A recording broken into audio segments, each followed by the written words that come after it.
오늘은 골로새서 2장 너희를 사로잡을까 주의하라 라는 말씀으로 함께 나누도록 하겠습니다. 바울은 교회의 모든 문제에서 예수 그리스도의 말씀을 따라야 한다고 강조를 합니다. 그러나 한국 교회는 그렇게 하지 않습니다. 경험 많은 장로와 영성이 뛰어나다는 목사의 말을 따르게 됩니다. 교회는 그렇게 일하면 안 됩니다. 교회는 모든 문제를 예수 그리스도의 가르침을 되새겨 그 말씀대로만 행해야 합니다. 교회의 머리는 몸이고 만물의 어뜸은 예수 그리스도라는 사실을 깊이 각성해야 하는 것입니다. 1절 내가 너희와 라오디게아에 있는 자들과 무릇 내 육신의 얼굴을 보지 못한 자들을 위하여 얼마나 힘쓰는지를 너희가 알기를 원한다고 말합니다. 라오디게아는 골로새에서 불과 20km 이내에 있었던 도시였습니다. 골로새 교회와 라오디게아 교회에는 바울을 한 번도 만나본 적 없지만 바울이 가르친 복음으로 인하여 믿음을 가졌던 성도들이 교회로 함께 모여 있는 것입니다. 그 교회로 인하여 바울에게 여러 다툼이 있었다. 문제가 있었다. 그 문제들 때문에 여러 가지 일을 했는데 그 사실을 알기를 바란다는 것입니다. 골로새 교회와 라오디게아 교회에 무슨 문제가 있었는지 정확하게 알 수 없지만 대략 유추해보면 잘못된 가르침, 거짓말, 비진리의 문제입니다. 바울이 가르쳤던 복음에서 벗어나는 비진리, 거짓말이 늘 교회의 문제였던 것입니다. 그 문제 때문에 바울은 여러 사람을 보냈고 지금 편지를 쓰고 있는 것입니다. 지금 이 골로새 교회 바로 옆에가 라오디게아 교회입니다. 20km 정도밖에 차이가 나지도 않고요. 그래서 이 골로새 교회와 라오디게아 교회가 이 편지를 받는데 실제로는 라오디게아의 교회가 이 골로새의 교회로 가는 편지도 봤을 거라는 거죠. 서로 같이 보는 상황이라는 거죠. 2절 이는 그들로 마음의 위안을 받고 사랑 안에서 연합하여 확실한 이해의 모든 풍성함과 하나님의 비밀인 그리스도를 깨닫게 하려 함이라고 합니다. 바울이 이렇게 사람을 보내고 편지를 쓰면서 애를 쓰는 이유는 하나님을 분명하게 알기를 원했다. 풍성하고 완전한 알을 원했다는 것입니다. 하나님과 예수 그리스도의 관계에 비밀을 알게 되면 우리도 하나님을 깊이 이해를 할 수 있게 된다는 것입니다. 예수 그리스도의 십자가 죽으심과 부활을 통하여 예수 그리스도의 발자취를 따라 사람은 하나님을 깊게 이해할 수 있게 된다는 것입니다. 바울은 하나님을 깊게 이해하는 것이 골로새 교회와 라오디게아 교회에 대한 격려, 응원이 된다는 것이고 사랑 안에서 하나가 된다는 것입니다. 사랑 안에서 하나가 된다는 말은 서로 초코파이 같은 것을 나눠 먹으라는 것이 아니라 예수 그리스도의 말씀, 하나님의 말씀으로 하나가 되라는 것입니다. 진리는 하나이기 때문에 그 진리만 믿으면 둘로 나눠지지 않는 것입니다. 진리의 공동체, 교회가 복음을 전하기 위하여 나눠진 것이 아니라 다른 이유로 둘로 나눠졌다는 것은 거짓, 비진리가 들어왔다는 것입니다. 이 교회가 예수 그리스도의 말씀만 믿는 교회가 둘로 나눠졌다. 그러면 무슨 이유로 나눠지겠습니까? 복음을 전하기 위해서 둘로 나눠질 수 있습니다. 그러나 이 예수 그리스도의 말씀, 복음만을 믿는 교회가 복음을 전하는 이유로 나눠진 것이 아니라 다른 이유로 나눠졌다. 그러면 뭐 때문에 나눠졌겠습니까? 비진리가 들어와서 그 사람들을 찢어 놓았다는 거죠. 실제로 엉뚱한 생각을 한다는 거죠. 잘못된 생각을 하고 교회가 나눠진다는 거죠. 3절 그 안에는 지혜와 지식의 모든 보화가 감추어져 있다고 합니다. 하나님의 뜻을 쫓아서 십자가 지시고 죽으시고 부활하신 예수 그리스도를 깊이 이해를 하면 그 안에는 지혜, 지식, 모든 보화가 감추어져 있다는 것입니다. 하나님 자신을 이해할 수 있는 길을 여셨는데 그분이 하나님의 아들 예수 그리스도라는 것입니다. 예수 그리스도 안에는 보화가 감추어져 있다. 그 보화는 지혜와 지식이라는 것입니다. 바울이 굳이 예수 그리스도를 감추인 보화라고 말하는 이유가 무엇일까요? 사람들이 그 보화를 몰라보기 때문입니다. 버젓이 공개되어 있어도 그것이 보화, 보물이라고 생각하지 않는다는 것입니다. 예수 그리스도를 안다는 것은 지혜를 얻는 것이고 지식을 얻는 것인데 그 지혜와 지식은 사람을 하나님 나라로 이끌 수 있다는 것입니다. 지금 감추인 보화다. 예수 그리스도는 감추인 보화다라고 이야기하고 있는데 예수 그리스도를 잘 알지 못합니다. 이 시대에 아주 성경책과 뭐 주석과 모든 것들이 다 나와 있음에도 불구하고 현대인들이 예수 그리스도의 말씀이 위대하다라는 것을 알면서도 불구하고 제대로 마태, 마가, 누가, 요한 복음서조차도 제대로 읽어내지 못하는 지식인들이 상당히 많이 있습니다. 자신들이 그 예수 그리스도가 보하다, 감추인 보하다라는 것을 인식하지 않기 때문에 근성으로 읽기 때문에 그 말씀 속에서 그 지혜를 이해하지 못한다는 거죠. 오늘 현대사에서 많은 사람들이 자신의 생각대로 자신의 욕심을 따라 살다가 지옥으로 달려갑니다. 사는 동안 내내 지옥 같은 모순과 혼돈 가운데 살지만 그 끝도 지옥이라는 것입니다. 삶에 걱정과 모순이 많다면 지옥 문턱에 도달할 가능성이 많습니다. 보화를 소유한 사람, 예수 그리스도를 아는 지혜와 지식이 있는 사람의 삶 속에는 모순과 혼돈 같은 게 없는 게 정상이기 때문입니다. 4절, 내가 이것을 말하면 아무도 교묘한 말로 너희를 속이지 못하게 하려 함이라고 합니다. 바울이 이렇게 말하는 의도, 이유를 밝힙니다. 아무도 교묘한 말로 속지 말기를 바라기 때문입니다. 바울의 이 경고는 한국 교회에서는 빈말처럼 흘려듣습니다. 예수 그리스도의 말씀 외에 다른 것으로 대체하지 말라는 바울의 계속되는 경고에도 불구하고 목사나 장로, 사람들의 말을 무분별하게 경청합니다. 목사는 틀린 소리를 하지 않을 것이다. 목사는 잘못된 것을 가르치지 않을 것이다. 라는 막연한 믿음, 무분별한 믿음은 신앙이 전혀 아닙니다. 예수 그리스도 안의 지혜, 지식이 아니면 버려야 하는 것입니다. 예수 안에서의 그 지혜, 예수 그리스도 안에서의 지식이 아니면, 예수 그리스도 안의 지식, 어떻게 알 수 있습니까? 말씀을 통해서 알 수 있습니다. 말씀을 근거하지 않는, 이 생각, 사람의 생각은, 그것은 신앙이 아니라는 거죠. 그것은 버려야 된다는 거죠. 한국교회 강단 설교를 들어보면 성경 말씀을 근거로 설교하지 않습니다. 성경 본문은 목사 자신이 말하고자 하는 것을 위한 도구, 수단에 지나지 않습니다. 그러니 여기저기 성경 본문을 마구 주워와서 설교를 이어갑니다. 결국 성경은 목사의 말을 뒷받침하기 위한 재료일 뿐이고 그 설교의 결론은 목사 자신의 판단, 생각일 뿐입니다. 교회 안에서 설교는 설교자의 창작이 아니라 예수 그리스도의 말씀의 의미를 차근차근 밝혀서 가르치는 일입니다. 그러니 성경 본문 중심의 설교가 아닌 주제 설교, 간증 설교, 질문에 대한 변정 설교가 주가 되면 안 됩니다. 교회의 설교의 중심축은 성경 말씀을 가르치는 것, 예수 그리스도의 말씀의 의미를 깊이 깨닫는 것, 그러니까 강해 설교가 중심이 되어야 하는 것입니다. 예수 그리스도의 말씀, 성경 말씀을 가르치는 것을 중심축으로 하고 그 말씀을 이해하기 위하여 역사, 환경 등 여러 주제, 간증, 변정, 질문, 답변 등의 설교가 보충적으로 가능한 것입니다. 한국 교회에서 유혹하는 말로 속이는 사람은 목사, 그 자신들, 설교자들입니다. 유혹하는 말로 속이지 못하게 하려면 평신도들이 성경 말씀을 붙잡고 그 말씀과 씨름을 해야 합니다. 성경 말씀의 의미를 깊게 이해를 해야 하는 것입니다. 예수 그리스도의 말씀 외에 다른 말은 무시하면 되는 것입니다. 목사가, 설교자가 예수 그리스도의 말씀을 그대로 옮겨와 가르치고 그 의미를 바르게 가르친다면 그 목사, 설교자를 돕고 함께 해야 하는 것입니다. 아무리 무식한 사람도 좋은 음악과 나쁜 음악은 구분합니다. 진리의 문제도 같습니다. 예수 그리스도의 말씀과 사람의 거짓말은 분명하게 구분할 수 있습니다. 자기 자신의 욕심을 따르지 않고 양심을 쫓아서 생각하면 진리, 빛을 쫓아갈 수 있습니다. 또 우리에게는 기록된 하나님의 말씀, 여러 언어, 여러 번역본의 성경이 주어져 있습니다.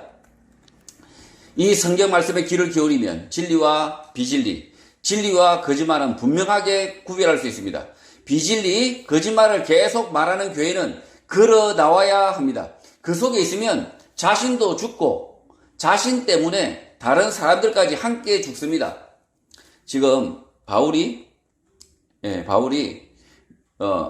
아무도 교묘한 말로 너희를 속이지 못하게 하라라고 이야기하고 있는데 이 말씀은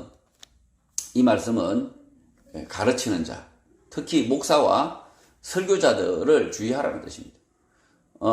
교묘하게 이 골로새 교회에도 교묘하게 속이는 자들이 마치 예수 그리스도의 말씀을 전하는 것 같지만 실제로는 자신의 생각을 가르치는 거짓말이 들어왔다는 거죠. 그래서 주의하라라고 이야기하고 있습니다.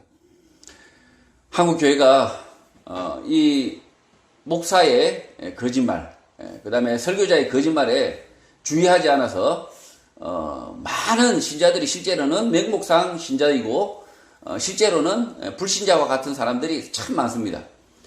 성경의 말씀을 도무지 읽어보지 않습니다. 아무것도 읽어보지 않습니다. 종교개혁이 있었던 그 시대와 같은 거죠. 이 캐톨릭의 신부들이 자신들만 성경을 소유하고, 그 당시에는 자신들만 성경을 소유하고 이 신자들은 성경을 읽지 못하도록 했습니다. 그래서 이 캐톨릭 신부들이 거짓말을 하는지 진리를 말하는지 알 수가 없었습니다.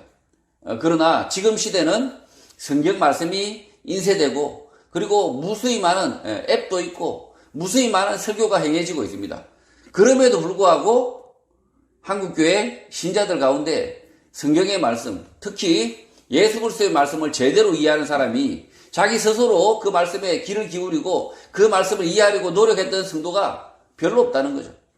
그리고 제대로 아는 성도가 별로 없다는 거죠. 이유는 결국은 이 주의를 기울이고 예수 그리스도의 말씀이 맞는지 틀린지 주의하라라고 하는 이 바울의 경고가 1세기 당시에 불과 예수님이 부활하시고 난 이후에 30년도 안 되어서 이렇게 가짜 사이비가 나오는데, 지금 2000년이 흘렀는데 얼마나 가짜가 종류가 많겠습니까? 그래서 그때 당시에 예수님의 말씀이 2000년을 흘러서 우리에게 왔지만, 그러나 우리가 주의하고 다시 한번 관심 가지고 그렇게 하면 누가 가짜이고 누가 예수 그리스도의 말씀의 진짜 뜻이 무엇인지는 우리는 알 수가 있습니다. 5절, 이는 내가 육신으로 떠나 있으나 심령으로는 너희와 함께 있어 너희가 질서 있게 행함과 그리스도를 믿는 너희 믿음이 굳건한 것을 기쁘게 본다고 말합니다. 바울은 편지를 쓰는 목적, 이유를 다시 한번 강조를 하고 있습니다. 바울은 만나본 적 없는 골로새 교회 성도들도 많았고 물리적으로 다른 공간 떨어져 있었지만 골로새 교회의 성도들을 각별하게 생각했고 사람들을 통하여 교회의 소식을 자세하게 전해 들었던 것입니다. 그래서 심령으로는 너희와 함께하고 있었다, 함께하고 있다라고 말하는 것입니다. 바울은 골로새 교회가 질서, 순리를 따라서 행동했고 예수 그리스도를 믿는 믿음이 굳건하다는 소식을 들었을 때 기뻤다는 것입니다. 이 골로새 교회는 바울이 전한 교회가 아닙니다. 바울이 전한 교회가 아니라 그럼에도 불구하고 얼굴도 모르는 그분들이 믿음에 굳건하게 섰다는 소식을 듣고 기뻐했다는 거죠. 골로새 교회가 질서, 순서를 따라 행했다라고 했을 때 그 질서의 의미는 목사, 장로, 집사 등의 위계 질서를 만들고 잘 따랐다는 의미가 아닙니다. 예수님은 교회 안에 계급, 위계 따위는 용납하지 않으셨습니다. 교회 안에는 위계, 계급이 없는 것이 예수님이 가르친 질서, 순서입니다. 한국 사회가 조선 유교 사회를 거쳐오면서 장유유서가 교회의 법칙인 줄 알지만 그렇지 않습니다. 예수님은 장유유서를 가르치지 않으셨습니다. 어린 아이도 어른도 모두 동등하다. 모든 사람은 하나님 앞에서 지음받은 존재다. 동등한 존재라는 것입니다. 그러니 교회 안에서 유교 제사가 없듯이 장유유서 또한 없습니다. 아이든 어른이든 남자든 여자든 종이든 주인이든 차별이 없어야 한다는 것입니다. 바울이 골로새 교회 성도들의 소식을 들었을 때 기뻐하는 질서, 순서의 의미는 위계의 질서가 아니라 우선순위가 가장 가까운 표현입니다. 골로새 교회는 무엇이 중요한지 잘 구분하여 행동했다는 것입니다. 한국 교회는 교회 개척을 하면 가장 먼저 하는 것, 우선순위가 가장 먼저인 것은 성도 수를 채우는 것과 교회당 건축입니다. 적은 사람일지라도 예수님의 말씀을 온전하게 가르치는 것, 바르게 가르치는 것이 뒷전인 경우가 많습니다. 우선순위가 뒤집어진 것입니다. 개인의 삶에도 교회에도 먼저 할 일이 있고 나중에 할 일이 있습니다.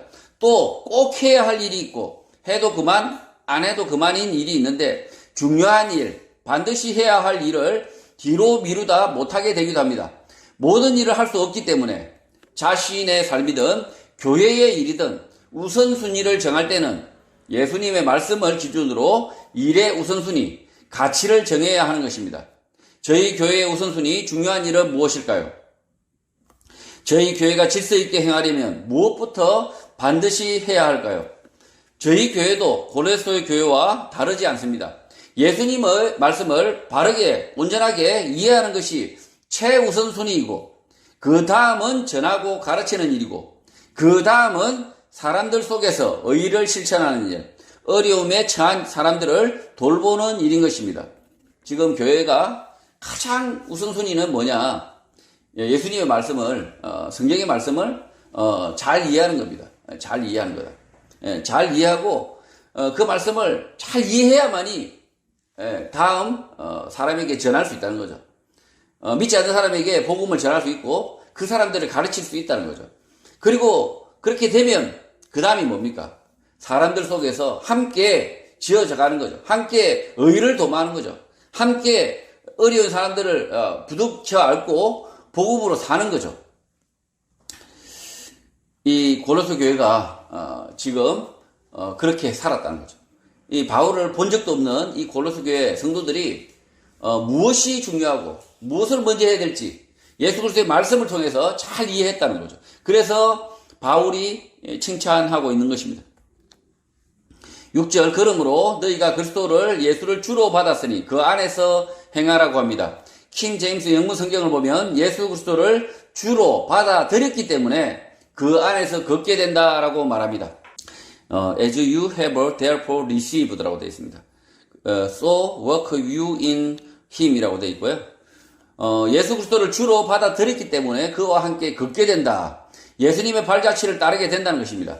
예수를 그리스도 주로 받아들이지 않으면 예수 그리스도처럼 살 수가 없다는 것입니다. 예수를 그리스도 주로 받아들였기 때문에 예수처럼 살 수밖에 없다. 자동으로 그렇게 살게 된다라고 바울이 말하고 있는 것입니다. 성경의 말씀의 의미를 왜곡하면 안 됩니다. 예수님처럼 살고자 애를 쓰라고 가르치지 않습니다. 예수를 그리스도, 나의 주로 받았으면 내 삶은 예수와 함께 걷는 것입니다. 지금 성경을 잘못 가르치는 교회들이 많을 수밖에 없습니다. 왜냐하면 지금 이 6절도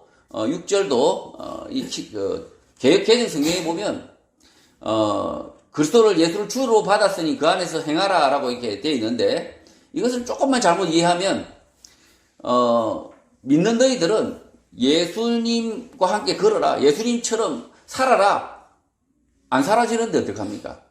예수님처럼 살려고 노력하라, 이렇게 이 말씀을 이렇게 이해해버리면 안 사라지는데 어떡합니까? 왜 안 사라지겠습니까? 이유가 있거든요. 예수를 나의 인생의 주인, 예수 그리스도의 말씀을 나의 주인으로, 예수 그리스도의 말씀만이 진리로 받아들였다면, 그렇다면 너희들은 그냥 예수와 함께 걷게 된다라고 하는 거죠. 그래서 예수와 함께 걷는 것이 어렵지 않다는 거죠. 예수 그리스도의 말씀을 전적으로 나의 삶의 주인으로, 주인의 말을 안 듣는 사람들이 있습니까? 종이, 주인의 말을 안 듣는 종이 있습니까? 예수 그리스도의 말씀을 경청한다는 거죠. 예수 그리스도의 말씀만 경청한다는 거죠. 목사의 말을 경청하는 것이 아니라, 장로의 말을 경청하는 것이 아니라, 내 생각을 경청하는 게 아니라, 내 생각이 골똘히해서 주인이 이렇게 말했나 이게 아니라 주인의 말, 예수 그리스도의 말만 다시 한번 되새겨서 그 말씀만을 따른다는 거죠. 그래서 그렇게 되면 예수와 함께 걷게 된다 라고 이야기하고 있다는 거죠. 7절, 그 안에서 뿌리를 박으며 세움을 받아 교훈을 받은 대로 믿음에 굳게 서서 감사함을 넘치게 하라고 합니다. 이 말씀도 6절과 함께 감사함이 넘치게 해야 한다는 의미가 아닙니다. 고레스 교회 성도들은 예수님의 말씀을 배웠는데 감사함을 가질 정도로 풍성하게 배웠는데 그 배움 때문에 예수 안에서 뿌리가 내려졌고 그 안에서 세워졌고 믿음 안에서 굳어졌다는 것입니다. 6절과 7절은 이어져 있는데 예수 안에서 걸으라, 감사를 드리라로 번역한 개정 성경보다 킴 제임스 영문 성경을 보면 as, 원인, 이유로 보는 것이 타당한 것입니다. 예수 그리스도의 발자취를 따라 걷게 되는데 그 이유는 예수 그리스도를 주로 받아들였기 때문입니다. 또 그분 안에서 뿌리가 내려지고 세워지는데 그 이유는 너희가 예수 복음을 받고 가르침을 받았을 때 감사할 정도로 풍성하게 배웠기 때문이라는 것입니다. 성경 말씀을 이해할 때 번역에서 오는 어려움이 있습니다. 그러나 말씀의 문맥을 쫓아서 생각하면 못 뛰어넘을 장벽이 아닙니다. 이런 장벽이 있더라도 조금 더 생각하여 바르게 이해하고 바르게 말씀을 가르치는 것이 중요합니다. 말씀을 단편적으로 생각할 것이 아니라 의도와 의미를 주의 깊게 살피면 번역에서 오는 오해는 걷어낼 수 있는 것입니다. 개역 개정 성경 번역본을 보면 번역하는 사람들이 그 문장 안에서만 충실하게 번역하려고 맴도는 느낌이 있습니다. 문장 안에서 머물지 않고 문맥을 살펴 말하고자 하는 사람의 의도, 생각을 표현해야 하는데 그렇지 않은 아쉬움이 있습니다. 그래서 성경 본문을 읽고 생각할 때 한 가지 번역본만을 읽지 말고 여러 번역본을 읽고 참조하시고 특히 킹제임스 영문 성경이 현재 사용하는 단어 문장이 아니라 읽기가 어렵고 이해가 되지 않아도 문장 구조가 비교적 원문에 가까워 읽을 수만 있다면 꼭 참조하면 이해하는 데 도움이 될 것입니다. 8절 누가 철학과 헛된 속임수로 너희를 사로잡을까 주의하라. 이것은 사람의 전통과 세상의 초등학문을 따르며 그리스도를 따름이 아니라고 합니다. 골로새 교회를 예수님의 말씀이 아닌 철학과 헛된 속임수로 노략질하려는 사람들이 주위에 있었던 것 같습니다. 그래서 바울은 주의하라, 조심하라고 말합니다. 철학과 헛된 속임수는 사람들의 전통과 세상의 유치한 원리들을 따르는 것이고 그리스도를 따르는 것이 아니라고 지적합니다. 한국 교회에서 이런 철학, 헛된 속임수들이 수도 없이 노략질을 해서 이미 부패한 교회, 타락한 교회가 허다합니다. 그 대표적인 것이 삼박자 축복, 기복신앙, 방언, 신유 같은 것들입니다. 예수님의 말씀을 따르는 것이 삶에 가장 중요한데 가장 중요한 삶은 없고 엉뚱하게 복, 몸의 건강, 방언 같은 이상한 것으로 바꿔버린 것입니다. 지금 한국교회에 방언, 몸 건강, 쓰잘데기 없는 기도, 그냥 공연불이죠, 공연불. 이런 것들만 온 시간을 채웁니다, 온 시간. 예수님의 말씀, 하나님의 말씀을 분명하게 이해하는 것이 가장 성결 과제인데 가장 먼저인데도 불구하고 예수님의 말씀 그리고 하나님의 말씀을 이해하는데 시간을 온 전력을 쏟는 게 아니라 3시간, 4시간 계속 찬양하고 있고 계속 주여 주여 달라고만 기도하고 있고 이러니까 교회가 그냥 기복의 장이 되는 거죠. 기복의 장이 되고 몸 건강을 구하는 장이 되고 결국은 재물을 구하는 장이 되고 그렇게 해서 교회가 타락하고 말씀은 없고 그냥 아무짝에도 쓸모없는 그런 교회가 되어버린다는 거죠. 이런 부패한 교회, 타락한 교회는 빨리 나오는 것이 맞습니다. 9절 그 안에는 신성의 모든 충만이 육체로 거하셨다고 합니다. 예수님께서 이 땅에서 가르치신 말씀, 행하신 일들 가운데 하나님의 모든 충만을 보여줬다는 것입니다. 그러니 엉뚱하게 신령한 것, 오묘한 것이 숨겨져 있다라고 거짓말하지 말라는 것입니다. 이미 하나님의 모든 것은 예수 그리스도를 통해서 보여주었다. 모든 것이다. 하나님의 모든 것이 예수 그리스도의 말씀과 그의 행하심으로 다 드러냈다는 거예요. 그러니 또 특별한 것이 있다고 가르치는 놈이 있다면, 작자가 있다면 그 놈은 이단이나 사입이라는 거죠. 예수님의 말씀과 행적 가운데 이미 하나님의 모든 것, 충만한 것이 보여졌다는 것입니다. 충분하고 덧붙일 것이 없다는 것입니다.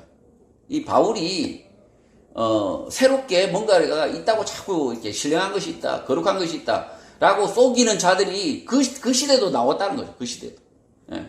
그 시대도 이 바울이 가르친 투박한 예수 그리스도의 말씀만을 따르면 된다라고 이렇게 가르치고 있는데, 충분하다고 가르치고 있는데 아니라고 하는 희한한 놈들이 나온다는 거죠. 10절 너희도 그 안에서 충만하여졌으니 그는 모든 통치자와 권세의 머리라고 합니다. 너희가 들은 복음, 배운 복음으로 이미 너희는 완벽하다, 충만하다고 바울은 말합니다. 다른 곳에서 무엇을 더 배워야 할 이유가 없다는 것입니다. 예수는 모든 원칙, 통치, 권세의 머리인데 너희는 예수 안에서 완전하다는 것입니다.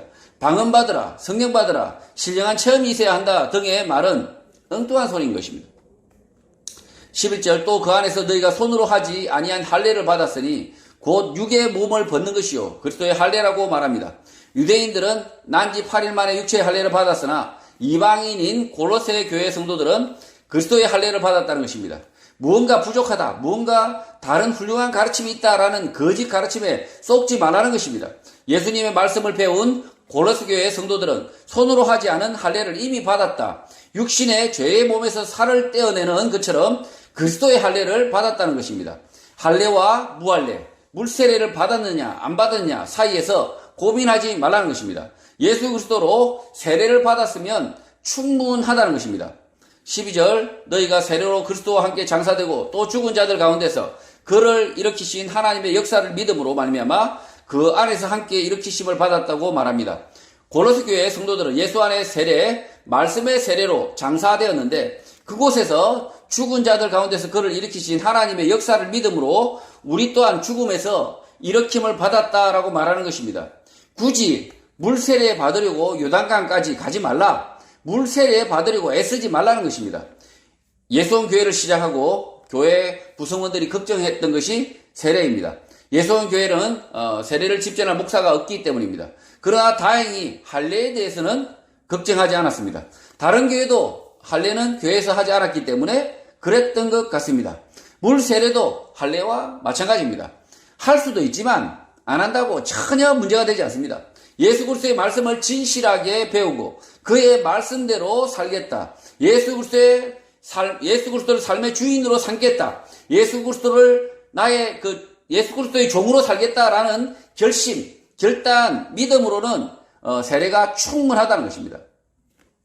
저희 교회가 생겨지고 나서 고민이 있었습니다. 믿지 않는 사람들이 오면 우리는 세례를 어떻게 베풀 것인가 라는 고민이 있습니다. 여기 이 본문에 바울이 잘 말하고 있습니다.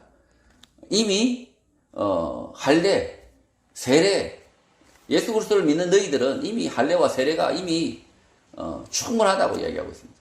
할 필요가 없다는 겁니다. 지금 이 골로새 교회는 사도도 없습니다. 예수 제자도 없습니다. 바울도 가보지도 않았습니다. 어떻게 세례를 베풀었을까요?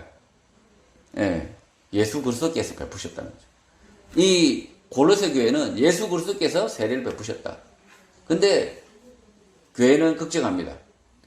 할례를 안 한 것은 걱정 안 하고 할례를 해야죠. 율법을 다 지키려면.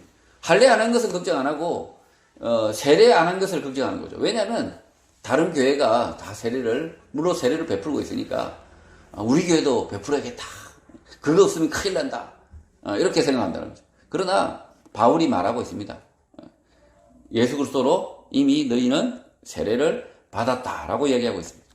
13절 또 범죄와 육체의 무할례로 죽었던 너희를 하나님이 그와 함께 살리시고 우리의 모든 죄를 사하셨다고 합니다. 바울은 범죄, 육체의 무할례를 동급으로 취급하고 있습니다. 범죄나 육체의 무할례나 동급이라는 거죠.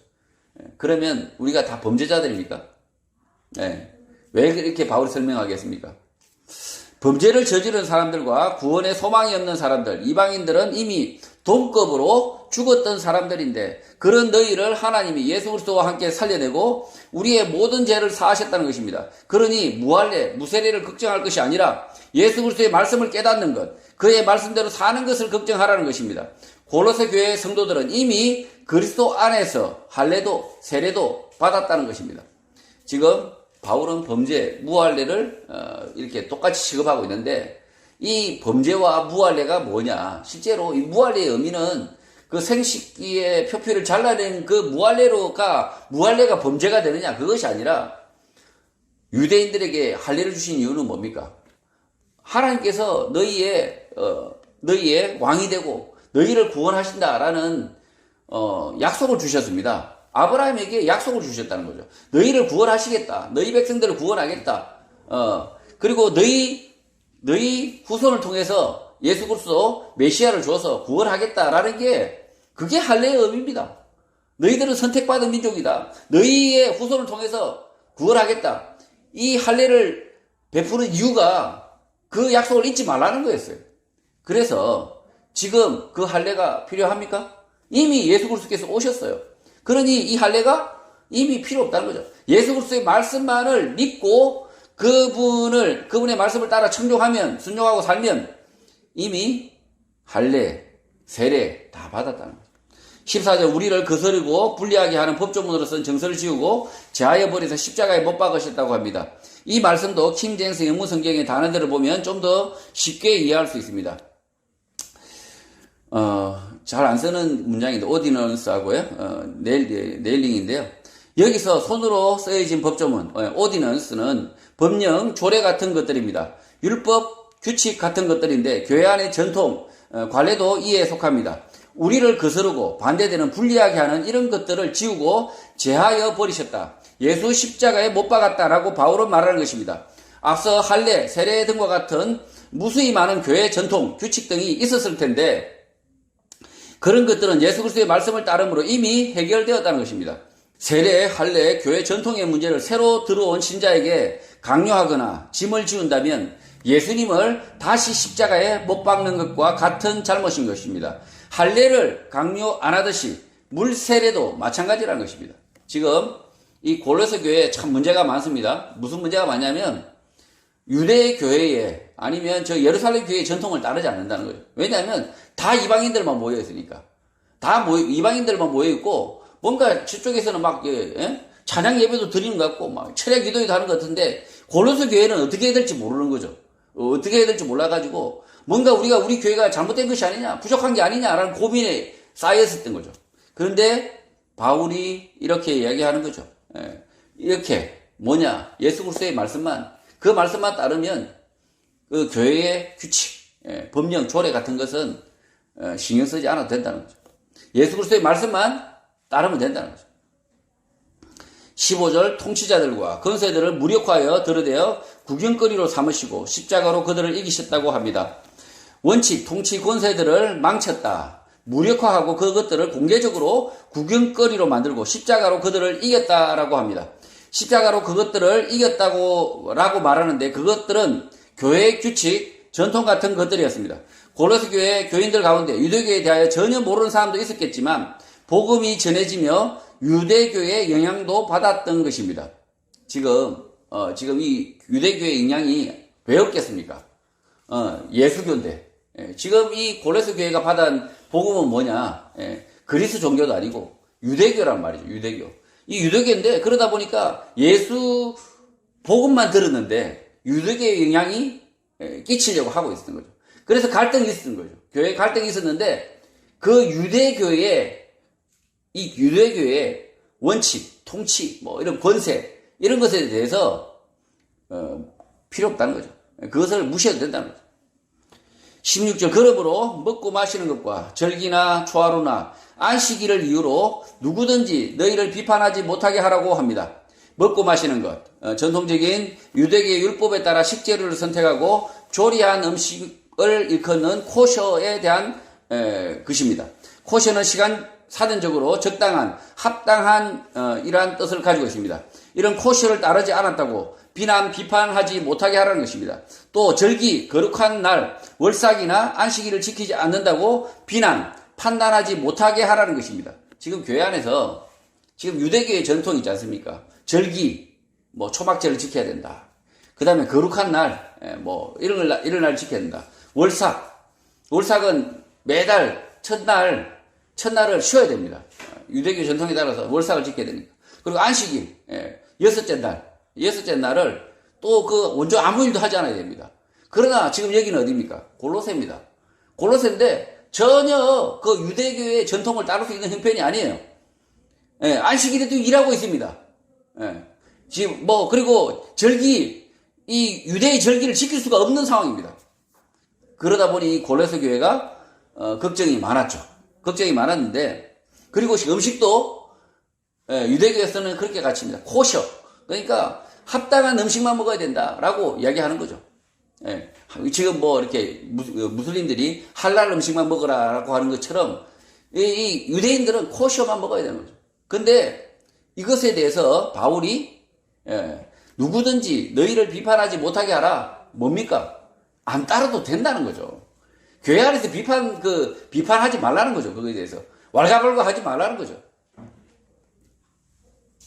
1세기 당시 유대교에서 정한 거룩한 날, 절기를 이방인들만 모인 골로새 교회도 지켜야 된다고 생각했던 것 같습니다. 그래서 비난이 있었지만 바울은 무시하라는 것입니다.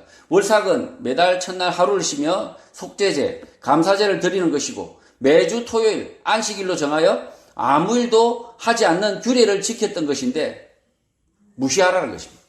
17절 이것들은 장래의 일의 그림자이나 몸은 그리스도의 것이라고 합니다. 코셔, 거룩한 날, 절기, 월삭, 안식일 등의 규정을 무시해도 되는 이유는 우리의 몸이 그리스도의 것이기 때문입니다. 예수 그리스도의 말씀을 지킴으로 충분하고 이런 것들은 장래의 일의 그림자일 뿐이라는 것입니다.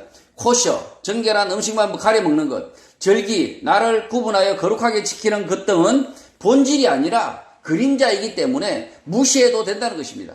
이런 것들의 본질은 예수 그리스도의 말씀 속에서 찾으면 된다는 것입니다. 지금 이 음식을 가리는 것, 절기를 지키는 것들은 다 뭐라고요? 그림자라고요. 그림자고, 그럼 진짜는 뭡니까? 예수 그리스도의 말씀 안에 있다는 거죠.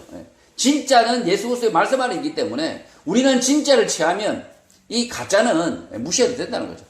이것을 가지고 교회가 비난하는 자가 있으면 어떻게 해야 되겠습니까? 계속 비난하면 왜 절기를 안 지키냐? 왜 절기를 안 지키냐?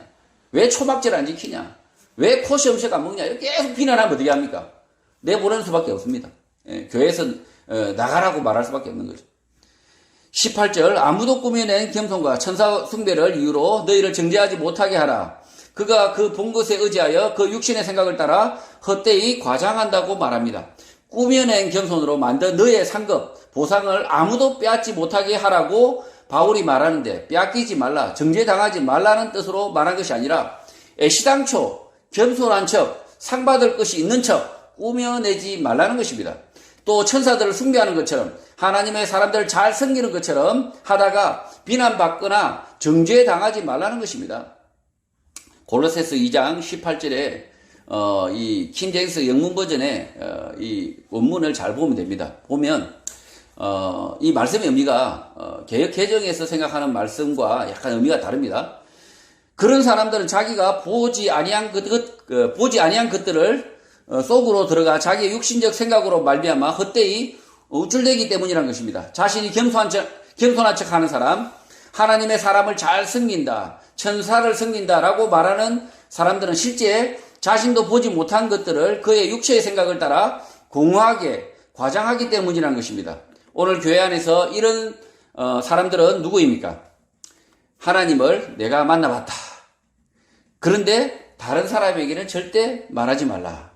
내가 천국을 가봤다. 다른 교회 가서 이렇게 말하지 말라. 천사를 만났다라는 가짜 뻥쟁이들, 가짜 겸손쟁이들입니다. 이런 가짜 겸손쟁이들, 뻥쟁이들을 피하라는 것입니다. 아주 겸손하게 이야기합니다. 내가 하나님 나라에 갔다가 왔는데 다른 사람들에게는 말씀하지 마세요. 다른 교회에서는. 이렇게 말하는 사람들이 지금 바울이 지적하고 있는 가짜 겸손쟁이들, 가짜 뻥쟁이들이라는 거죠.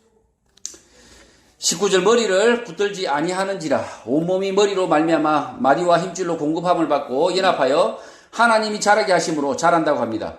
하나님을 만났지만 다른 사람에게 말하지 말라는 가짜 겸손쟁이들, 내가 천사들을 만났다, 내가 계시를 받았다라는 뻥쟁이들은 예수 그리스도 머리를 붙들지 않는다는 것입니다. 교회는 예수 그리스도를 머리로 마디와 힘줄로 공급함을 받아 연합하여 하나님이 자라게 하신다는 것입니다. 예수를 머리로, 예수님의 말씀만을 진리로 받든다고 하더라도 신앙은 혼자서 자라지 않습니다. 나홀로 믿음은 아예 없습니다. 사람들 속에서 하나님이 자라게 하신다는 것입니다. 교회 안에 있지 않으면 신앙은 자라지 않는다, 없다는 것입니다. 애시당초 신앙, 믿음, 복음이라는 것이 예수 그리스도께서 교회 가운데 주신 것입니다. 그런데 신앙을 한다고 하면서 저같이 산속에서 산다 그러면 그건 신앙이 아니라는 거죠. 그것은 복음이 아니라는 거죠. 애시당초 교회는 복음은 둘, 셋, 뭐 피치 못하면 둘 교회도 교회라는 거죠. 셋 교회도 교회인데 이 복음은 교회 가운데 주셨다. 혼자 가운데 주지 않았다는 거죠. 그래서 혼자 신앙한다는 분들이 있습니다. 요즘 인터넷이나 뭐 유튜브 뭐 이런 방송을 통해서 혼자 신앙하겠다라는 사람들이 있는데 그것은 복음을 거스르는 일입니다. 그것은 가짜 복음입니다. 혼자 신앙할 수 없습니다. 나홀로 믿음은 아예 없다는 거죠. 나홀로 잘 믿는다. 택도 없다는 거죠. 택도 없다. 그것은 가짜라는 거죠. 그것은 거짓이라는 거죠. 홀로 아리랑은 있어도 홀로 믿음은 없다는 거죠. 홀로 믿음 없으니까 어떻게 됩니까? 한 명이라도 덜 붙잡고 말씀을 나누고 그리고 말씀에 깨달음이 있으면 또 다른 사람에게 전하고 그러니까 당연히 홀로 믿음이 없는 거죠. 홀로 믿음 자체가 없는 겁니다. 그럼에도 불구하고 한국교회 교회에서 문제 많은 교회에서 떠나온 성도들이 홀로 믿음이 있다고 생각합니다. 홀로 신앙이 있다고 생각하는데 그거는 아리랑만 홀로 불러야 되고 신앙은 홀로 부르면 안 됩니다.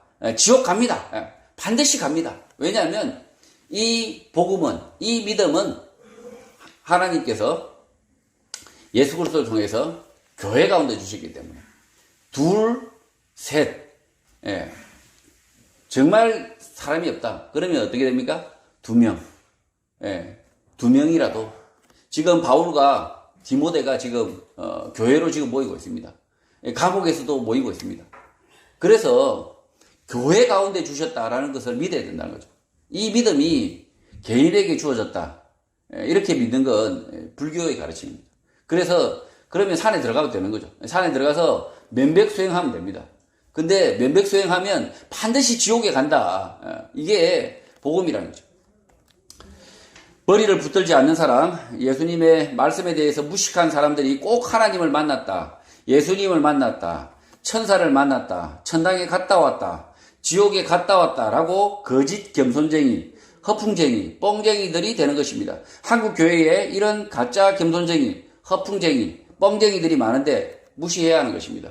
20절 너희가 세상의 초등학문에서 그리스도와 함께 죽었거든 어찌하여 세상에 사는 것과 같이 규례에 순종하느냐고 바울이 묻습니다.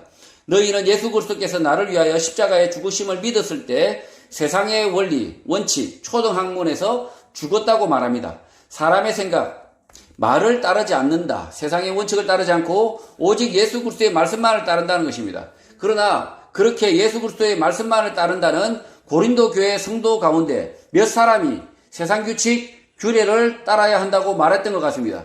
그 규례에 복종하는 것이 옳다고 말했는데 바울이 질책하는 것입니다. 2020년 코로나19 전염병이 한국에 들어왔을 때 많은 교회가 문을 닫았습니다. 그 이유는 세상의 규칙을 지켜야 한다는 것인데 예수님께서 질병을 이유로 교회로 모이지 말라고 말씀하신 적이 없습니다. 세상 규칙 지키다 예수님의 말씀을 지키지 않는 것입니다. 1세기 교회에도 전염병이 많았으나 전염병을 이유로 교회가 모이기를 피하지 않았고 질병 속에서도 믿음으로 견뎌냈다는 것입니다. 예수 그리스도의 말씀을 따라야 된다는 거죠. 세상 규칙 때문에 예수 그리스도의 말씀을 저버리는 자들은 배교한 자들이라는 거죠. 배교한 자들. 21절 곧 붙잡지도 말고 맛보지도 말고 만지지도 말라는 것들입니다. 예수님의 말씀이 아닌 세상 규칙, 원칙들이 예시인데 붙잡지 말고 맛보지 말고 만지지 말라고 말합니다. 이것들을 만지거나 맛보거나 붙잡으면 병든다거나 재앙이 닥친다는 식의 미신이 있었던 것 같습니다. 이런 잘못된 미신, 세상의 규칙 등은 따르지 말고 지혜롭게 무시하라는 것입니다. 지금 21절은 이런 안 따라도 되는 규칙을 지금 말하고 있는데요. 어디서 본 거죠? 어디서 본 겁니다. 붙잡지 말고 맛보지 말고 만지지도 마라. 마스크 쓰고 거리 띄우고 그 다음에 백신 접종하고 이게 뭔가 이렇게 비슷하다는 거죠. 22절 이 모든 것은 한때 쓰이고 없어지리라. 사람의 명령과 가르침을 따르느냐라고 바울이 질책합니다. 코로나19 전염병 상황 속에서 마스크 쓰고 거리 두기 하고 백신 패스하는 등은 한때 쓰이고 없어지는 것, 거짓이라는 것이고, 교회는 사람의 명령과 가르침, 사상, 독트린을 따르면 안 된다는 것입니다. 마스크 쓴다고 감기가 전달 안 됩니까? 거리 둔다고 감기가 천천히 옵니까? 백신을 통해서 문제가 해결되었습니까? 이런 것들은 한때 사용되고 모두 없어진다, 소멸된다 라고 바울이 말합니다. 코시국이든 뭐든 간에 예수 그리스도의 말씀만을 따라야 한다는 것입니다. 일제시대든 그 다음에 코시국이든 문재인 치하든 윤석열 치하든 예수 그리스도의 말씀만을 따라야 된다는 거죠. 윤석열이가 명령하든 문재인이가 명령하든 그것이 예수 그리스도의 말씀에 비추어서 아니라고 하면 개무시해도 된다는 거죠. 개무시하고 안 따라야 된다는 거죠. 23절, 이런 것들은 자의적 숭배와 겸손과 몸을 괴롭게 하는 데는 지혜 있는 모양이나 오직 육체에 따르는 것을 금하는 데는 조금도 유익이 없다고 말합니다. 이런 것들은 사람의 명령과 가르침들인데 자의적 경배, 겸손, 자신의 몸을 낮추며 몸을 경시하는 지혜를 보여주는 것으로 보이나 육체를 만족시키는데 아무런 가치가 없다. 어떠한 도움도 되지 않는다고 말합니다. 사람들의 명령과 가르침을 따르게 되면 마땅히 경배할 대상을 경배하는 것이 아니라 자신이 경배하고 싶은 것을 마음대로 정해서 경배를 하게 되고 가짜 겸손, 가짜로 몸을 낮추며 경시하며 지혜가 있는 척 쇼를 하지만 실제 아무런 도움이 되지 않는다는 것입니다. 세상 사람들의 처세술, 가르침 등은 지혜가 있어 보이고 육체를 만족시키는 것으로 보이나 무가치하다는 것입니다.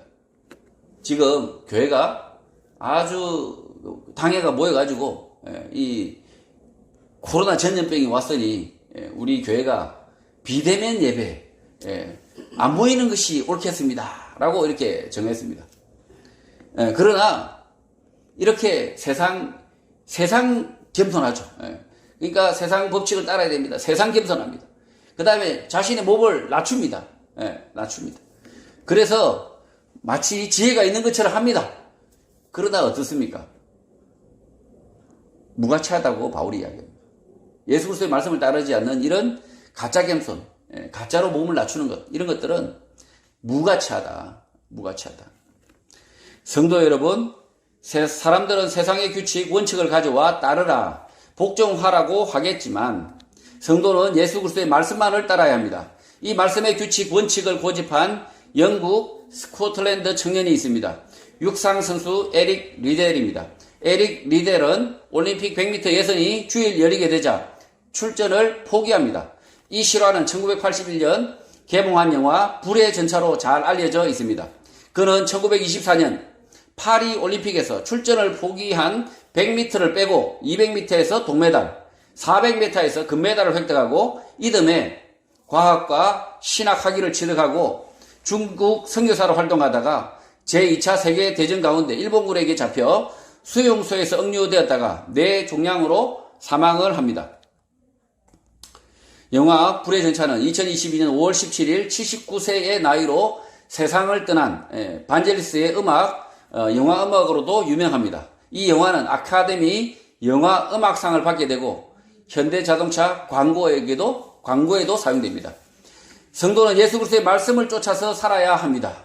사람들의 지시와 규칙, 원칙, 법을 따르면 안 됩니다. 골로새 교회가 당했던 도전과 위험이 무엇인지 우리는 모르지만 2023년 한국 사회에서 벌어지는 도전과 위험은 매우 잘 알고 있습니다. 교회 성도들에게 매우 험악하고 우호적이지 않아도 성도는 예수 그리스도의 말씀만을 쫓아야 합니다. 세상 규칙과 명령은 잠시 있다 사라지지만 예수 그리스도의 말씀은 영원하기 때문입니다. 예수 그리스도의 말씀만을 따르는 복된 성도가 되시기를 주님의 이름으로 축복합니다.